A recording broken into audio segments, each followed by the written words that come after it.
여러분, 인생을 살아가면서 아무리 시작이 좋아도 끝이 나쁘면은 이건 소용이 없습니다. 바둑을 두시는 분들은 아실 겁니다. 바둑은 마무리를 잘해야 됩니다. 실력 있는 사람들은 마무리할 때 다 죽은 것 같은데 마무리를 참 잘하는 사람이 대갑니다. 운동 경기할 때도 그렇습니다. 마지막 5분, 여러분 축구 같은 거 할 때 5분, 잘하는 팀 못하는 팀 마지막 5분 때 결정이 거의 납니다. 이유는 그때는 체력이 다 고갈돼요. 집중력부터 흩어져요. 이때 진짜 힘을 모아서 마지막 마무리를 잘하는 사람이 승리합니다. 저는 야구를 좋아합니다. 두산을 좋아합니다. 근데 두산에서 이번에 메이저 뛰었던 선수를 데려왔는 프렉터라는 선수입니다. 이 선수가 와가지고 브론 세이브를 6번이나 당했어요.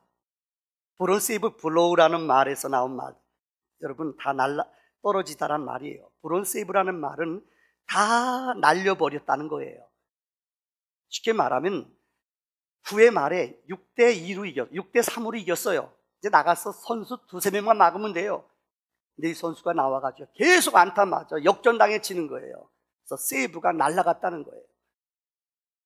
참 열받더라고요. 주일날 설교가 열받을 정도로 안 돼요. 왜요? 잘 던지다가 마지막에 그냥 두드려 맞는 거예요. 그 선수들이 앞에 있는 선수가 1회부터 9회까지 정말 잘 던졌어요. 거의 완벽하게 막았어요. 근데 마무리를 잘해야 될 텐데 와가지고 계속 두드려 맞는 거예요. 역전당했어요. 여러분 열 안 받겠어요? SK가 졌다고 생각해봐요. SK 응원하는 사람들 별로 없네요. 마지막 마무리를 잘하는 것이 너무 중요합니다. 우리가 지금 사사기를 쭉 강의하고 있습니다. 여러분 오늘 7번째 시간입니다. 정말로 6번째 설교로 끝났다면 기도원이 멋지고 아름다울 것이에요.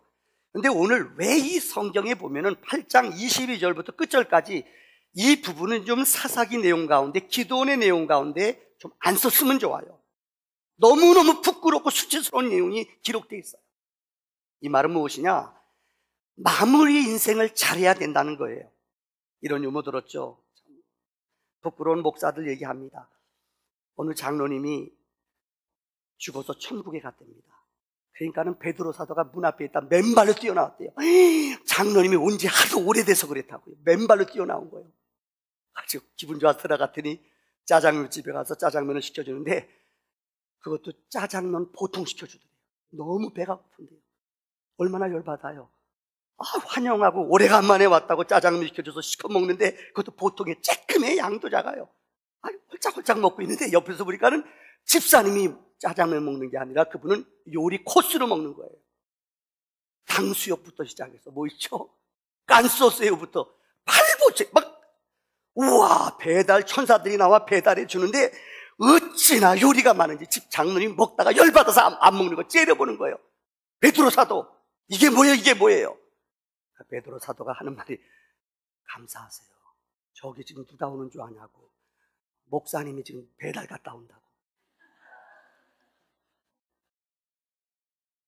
유머 같습니다만은 저는 뼈 있는 유머라고 믿어요. 이 땅에서 정말 많이 대접받고 많이 섬김받은 사람은 하늘나라에서 상급이 없을 겁니다.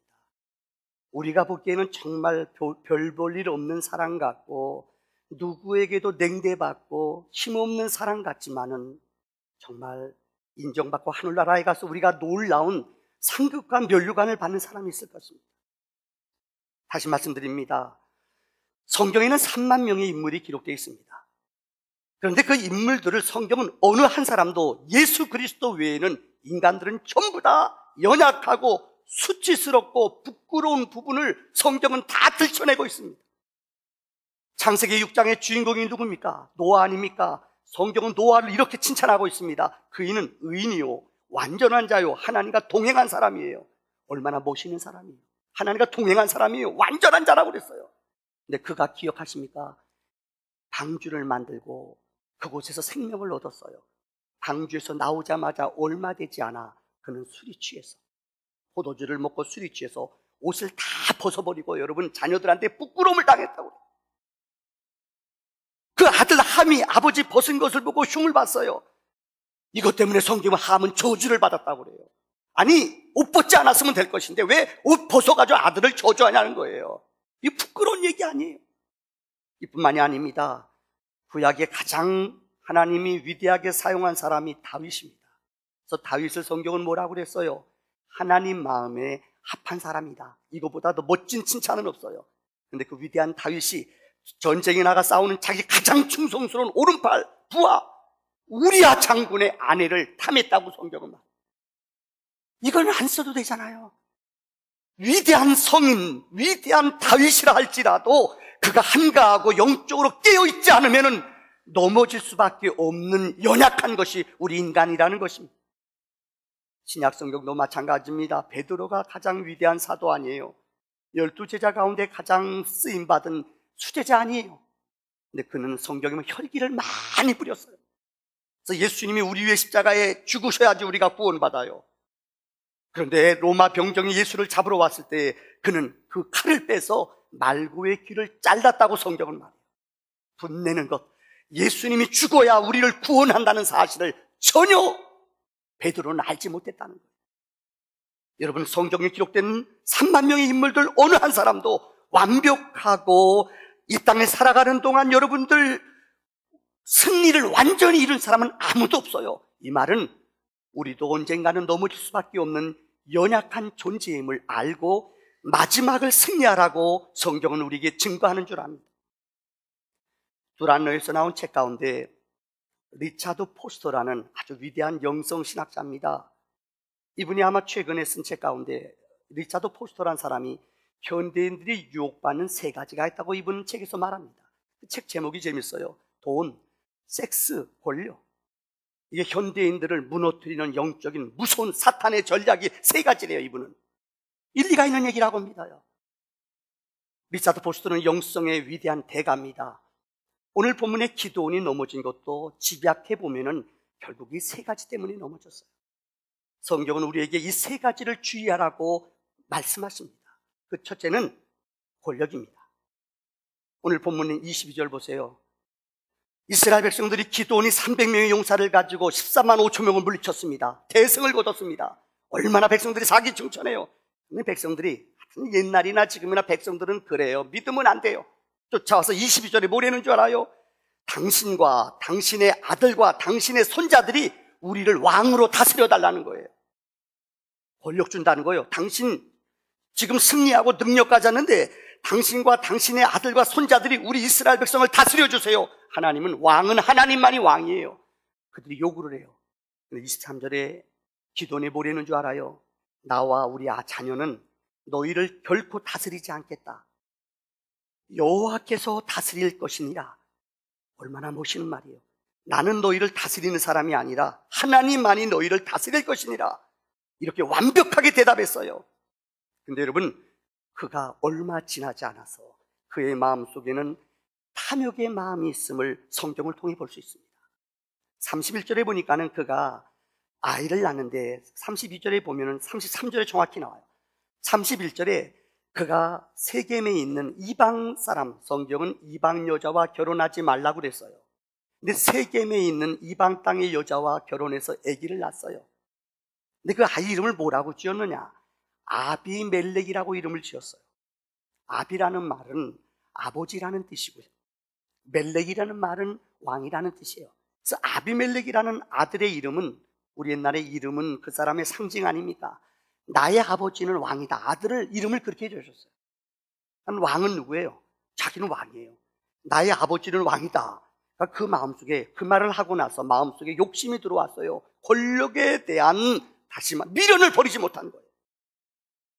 여러분, 인생을 살아가면서 리차드 포스터는 그의 책에서 사람이 나이 들면서까지도 제일 유혹받지 못하는 게, 이 유혹을 벗어나기 어려운 게 뭐냐?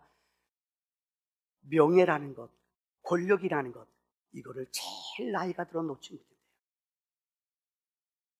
인간이 제일 놓기 어려운 욕구 가운데 하나가 이 명예, 이름 나타나는 것, 이거 놓기가 정말 어렵다고 말합니다.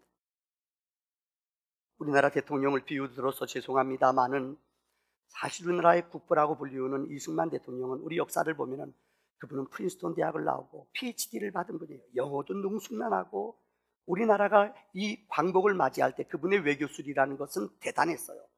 윌슨 대통령에 따라고 스캔들이 벌어질 정도로 영어가 탁월하고 외교술이 뛰어난 분이 이승만 대통령이었습니다. 그분이 나라를 사랑하는 것은 아마 여러분 다 아실 겁니다.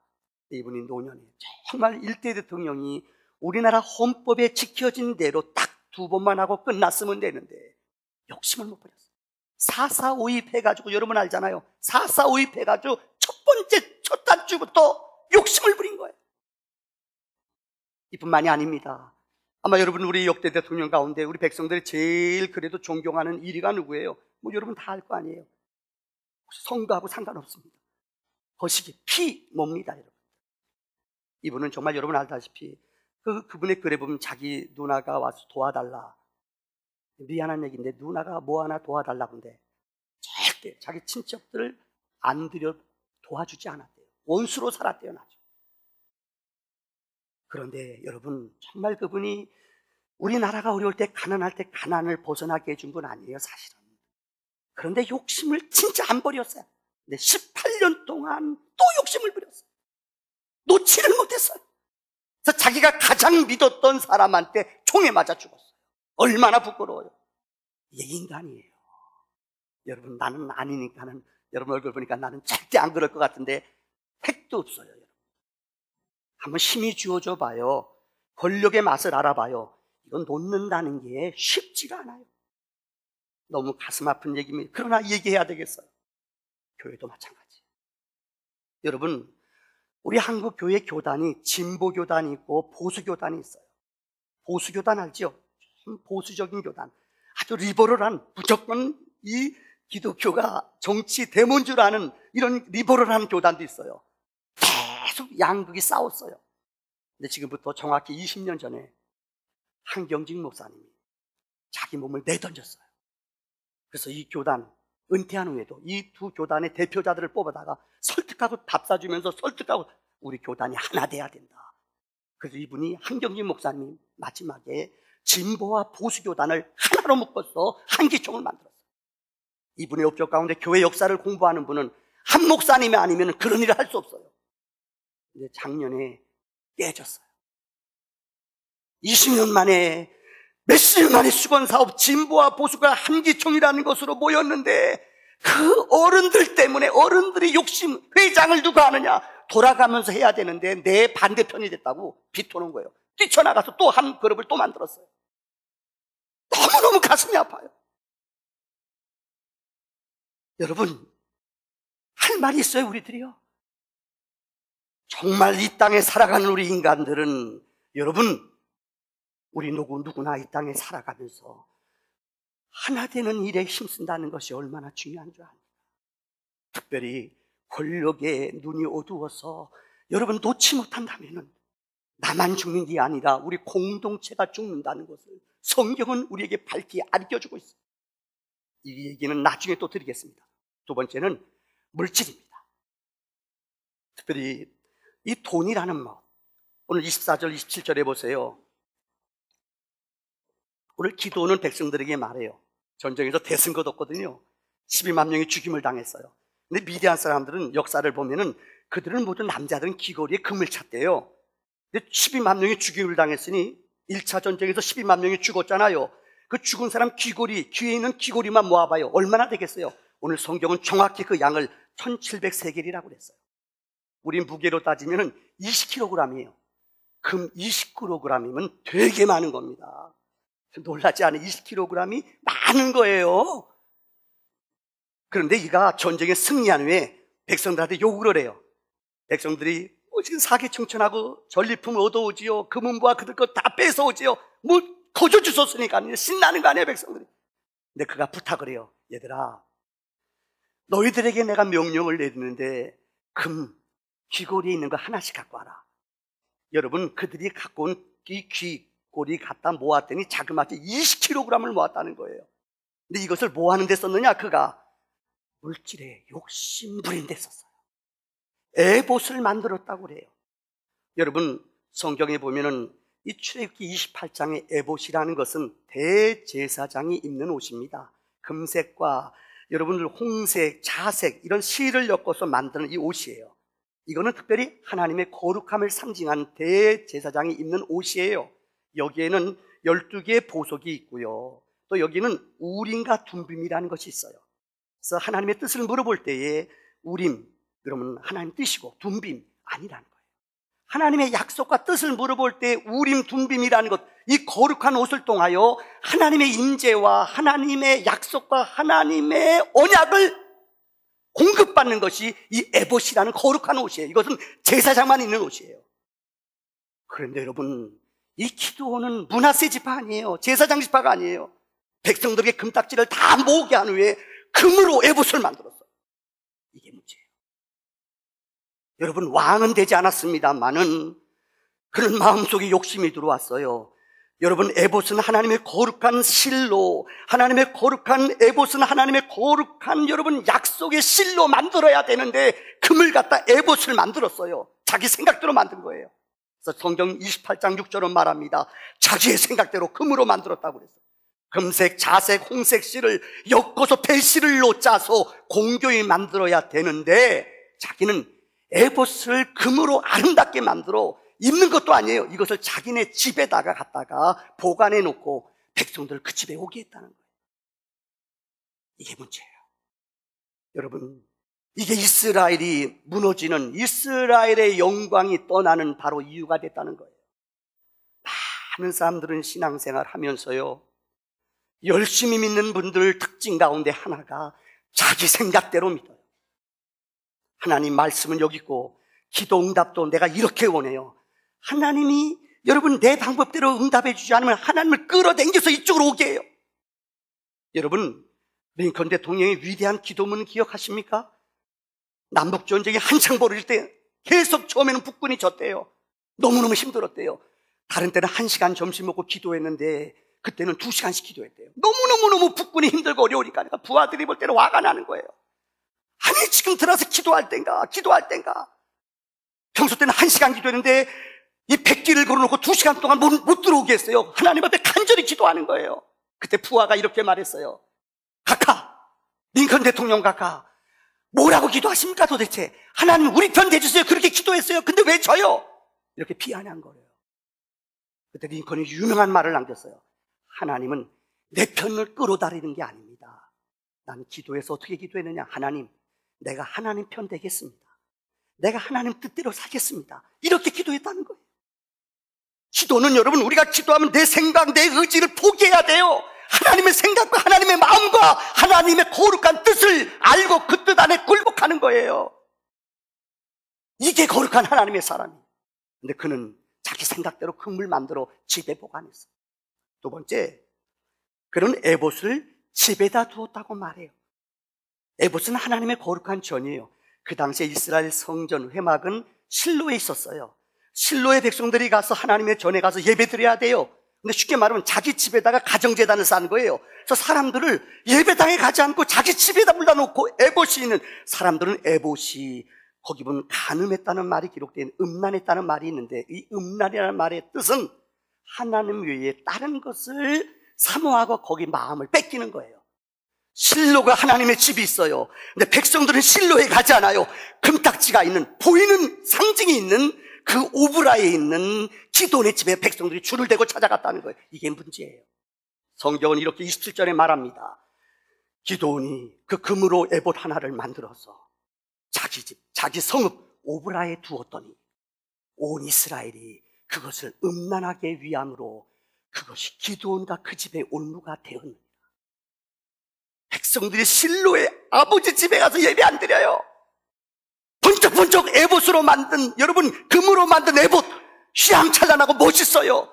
여기에 뭐가 있는 사람들은 보이는 거 좋아하거든요. 이 금으로 만든 에봇이 능력이 있는 줄 알아요. 그래서 그 집에 찾아가요. 성경은 그것을 향해 음란하다고 말해요. 하나님 외에 다른 것에 마음이 빼앗겼다는 말입니다. 여러분, 얼마나 비극적인 이야기입니까? 그래서 여러분들 성경 33절 우리가 읽지 않았습니다만은 33절에 이런 말이 있어요. 기드온이 죽음에 이스라엘 자손이 돌아서서 바알들을 따라가 음행하였으며 또 바알블릿을 자기들의 신으로 삼고 이스라엘 자손이 주위의 모든 원수들의 손에서 자기들을 건져내신 여호와 자기들의 하나님을 기억하지 아니하였다. 하나님을 떠났다는 말이에요. 여러분, 오늘 본문이 주는 세 번째 교훈이에요. 여러분, 에봇을 지어 자기의 오브라인은 자기 집에다가 그것을 만들어 놓고 백성들이 그곳에 와서 절하며 경배하는 것을 기도는 즐겼다는 거예요. 하나님의 예배가 실로에는 하나님의 전이 무너져버리고 말았어요. 제사장들을 우습게 여겼어요. 에봇, 거룩한 성직을 우습게 알았어요. 자기 집에 사람들을 많이 찾아오게 했어요. 그리고 금은보화를 취했어요. 이 돈의 욕심이에요. 하나님의 거룩함이 떠나가 버리고 말았어요. 성전이, 제사장이 역할을 잃어버리고 말았어요. 그래서 성경은 이것을 뭐라고 말하느냐? 하나님도 있고 자기 집안도 망하게 되었다고 오늘 성경은 우리에게 말하고 있습니다. 여러분, 저는 오늘 사무총회가 있는 날이기 때문에 설교를 길게 하지 않으려고 합니다. 오늘 본문이 주는 세 번째, 이성의 문제입니다. 앞서 말씀 돈, 섹스, 그 다음에 권력이라고 얘기했잖아요. 리차드 여름포스터라는 신학자는 현대인들의 가장 넘어지기 쉬운 것이 바로 이성이라고 말해요. 오늘 기도원도 오늘 본문의 말씀 29절 30절의 말씀 이렇게 기록하고 있습니다. 요아스의 아들 여룻바알은 기도원입니다. 곧 기도원이 자기 집에 돌아가서 거주하였는데 이제 전쟁에 승리하고 집에 돌아갔어요. 그가 어떤 일을 행했느냐? 기도원이 아내가 많음으로 그의 몸에 낳은 아들이 70명이었다. 여러분, 남자만 70명이에요. 아마 모르긴 몰라도 여자까지 낳았으면 보통 반순하잖아요. 140명이에요. 상식적으로 따져보세요. 한 5-6명 낳았다고 그러면 부인이 몰라도 한 20명 이상이에요.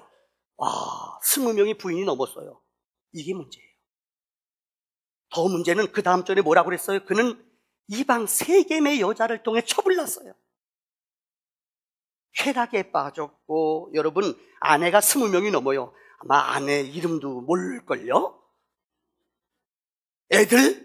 진짜 애들 70명인데 남자만 70명, 애들까지 여자까지 꽃수나 방수나 또수나 너 누구니? 헷갈려요. 아마 진짜 이 집 웃기는 짜장이었을 거예요. 모르니까는 애들이 너무 많으니 어떻게 다 알아요, 여러분들. 그러니까 음란한 쾌락에 빠지면 이게 할 수 없어요. 늘 말씀드렸죠. 작년에 우리나라에 물장사 음란하고 죄 져서 번 돈이 24조억이래요. 쾌락, 창녀촌, 백그룹습니다. 이런 못된 데 가서 써서 이 수입, 지하에서 움직이는 24조래요. 이거보다 더 많을 겁니다. 오늘 본문의 기도원이 무너진 이유는 그는 집에 돌아갔어요. 승리한 후에 기쁨의 영광을, 박수를 받은 후에 그는 집에 돌아가 그죠? 애기 낳는 일, 부인 얻는 일, 예쁜 여자랑 사는 일, 여기에 빠지고 향락에 빠졌어요. 성경은 9장에 나옵니다. 우리가 읽지 않았습니다. 다음 주에 설교합니다. 9장에 뭐라고 하는 줄 알아요? 이 아비멜렉이라는 아들, 세겜의 아들이에요. 그럼 첩의 아들이에요. 이 아들이 70명의 아들들을 데려다가요, 자기가 왕권을 차지하려고 욕심이 들어가요. 그래서 이 이방 땅, 다시 말하면 이방 사람 세겜의 아들인 아비멜렉이 이스라엘의 정통의 아들 70명의 아들들을 따라다니면서 다 죽여버렸다고 그랬어요. 맨 마지막 요담이라는 아이 남자 하나만 남겨놓고 69명을 다 죽여버렸어요. 피비린내 나는 전쟁이 벌어져요. 왜요? 죄악의 씨앗이 이런 무서운 결과를 낳았다는 거예요. 사랑하는 성도님들, 인생을 살아가면서 여러분 처음이 멋지게 시작하는 사람들 너무너무 많아요. 과정이 어렵고 힘들 수 있어요. 그러나 우리 인생의 마지막은, 정말 마지막은 좋아야 돼요. 끝이 좋아야 돼요. 그래서 성경은 욥기서에 뭐라고 말해요? 시작은 미약하나 내 후일은 어떻게 했다고요? 장대한. 지금은 힘들어요. 지금은 어려워요. 저는 확신합니다. 믿음이라는 것은, 영적인 신앙이라는 것은, 믿음의 씨앗이라는 것은 눈물로 씨를 뿌리면 꼭 하나님이 때가 되면 기쁨으로 단을 거두게 하시는 줄을 믿습니다. 제가 군목으로 있을 때, 군종감으로 있을 때 너무 가슴 아픈 장례식 한 분이 있어요. 안수 집사님이에요. 이분이 어떻게 멋있게 군인으로 살았는지 그분을 소개하고 정말 우리가 배워야 될 삶이라고 생각해요. 이분은 공군사관학교를 수석으로 졸업한 집사입니다.